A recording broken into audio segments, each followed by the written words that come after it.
میگویند که هر زنی که 3 بار مقصد از شوهرش جدا شدگی است، уже وای نمیتواند که دیگر با چهارم شوهر یعنی که برآید. همین درست است در اسلام یا که نه؟ نادر 10 تا شوهر کرده باشد 11مش اجازت است. آخه این کی عقلش خودش برآورده است؟ فقط به شرطی که عده میشیند. یعنی شوهر که طلاق داد 3 حیض میشیند بعد شوهر میکنه شوهری نو. این خیلی گپ نیست در اونجا که 3 بار شوهر کرد چهارمش ممکن نیفته. یک برادراش هم در همونجا گفتن که همین خیلی آن این چیز برادرای ممکن گوید که نیست همه بس. در تخصص خودش گپ زند همین خیلی گپا پیدا نمیشه. برای اینکه من اگر یگان باوری نداشتم لیکن آیا با من بحث کردم.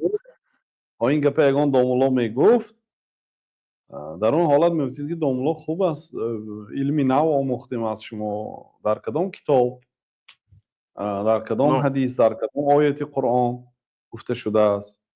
میگویید ثانیه تحقیق میکنید اگر باوریتان نباشد میبینید که هست تمام مسئله حل. اون آدم یکتش دکتر یکتش دهقان یکتش آهنگر برای چی درباره دین گپ میزنه؟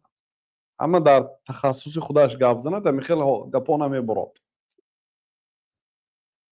نمی و خودشون دومولو گرفتن برای همین کمتر بحث کردن. من گفتم که آخه در نه اخی یعنی در کجای قرآن گفته شده است که یا در کجای حدیث گفته شده است که زن 3 بار شوهر کنه چهارم شوهر ممکنه؟